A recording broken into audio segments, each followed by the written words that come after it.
నల్గొండ జిల్లా పరిధిలోని కట్టంగూరు సమీపంలో నల్గొండ వెళ్తున్న ఆర్టీసీ ఎక్స్ప్రెస్ బస్సులో తాటికల్లు తీసుకువెళ్తున్న మహిళను సదరు ఆర్టీసీ బస్ కండక్టర్ కిందికి దింపారు. ఆర్టీసీ బస్సులో కళ్లు తీసుకుపోవద్దని రూలుందా అంటూ సదరు మహిళ బస్సు ఆపి బస్సు ముందు నిలబడి హల్చల్ చేసింది. ఇటీవలి కాలంలో ఆర్టీసీకి సంబంధించి వెరైటీ ఘటనలు వెలుగులోకి వస్తున్నాయి. మహిళలకు రాష్ట్ర ప్రభుత్వం ఉచిత ప్రయాణం అవకాశం కల్పించడంతో చాలా చోట్ల ప్రయాణికులు సీట్ల కోసం పరస్పర దాడులకు పాల్పడుతుంటే మరికొన్ని చోట్ల సిబ్బందితో ప్రయాణికులు గొడవకు దిగుతున్నారు.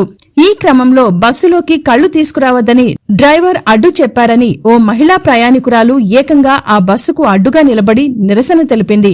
నల్గొండ బోర్డుతో వెళ్తున్న ఆర్టీసీ బస్సుకు సదరు మహిళ అడ్డుగా నిలబడి బస్సులో కళ్లు తీసుకుపోవద్దని రూల్ ఎక్కడుందని డ్రైవర్ కండక్టర్పై ఆగ్రహం వ్యక్తం చేసింది. ఈ ఘటనకు సంబంధించి వీడియో ప్రస్తుతం సోషల్ మీడియాలో వైరల్ గా మారింది. ఈ వీడియోపై పలువురు నెటిజన్లు స్పందిస్తూ కళ్లును బస్సులో తీసుకుపోవడాన్ని నిషేధించారా? మన రాష్ట్రంపై బ్యాన్ ఉందా?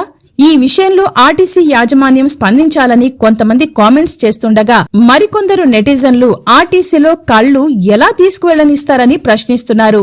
మొత్తంగా ఈ వీడియో వైరల్ అవుతున్న నేపథ్యంలో ఆర్టీసీ బస్సులో ప్రయాణించే ప్రయాణికులు తమ వెంట ఏ వస్తువులు తీసుకువెళ్లాలి, వేటిని తీసుకువెళ్లకూడదో ప్రయాణికులకు మరోసారి అవగాహన కల్పించాల్సిన అవసరం ఉందనే అభిప్రాయాలు వ్యక్తమవుతున్నాయి.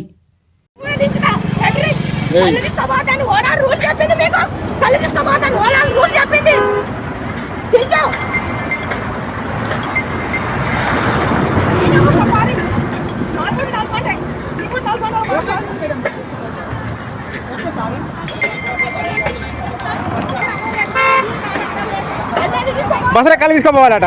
ఫోటో తీసుకుంటే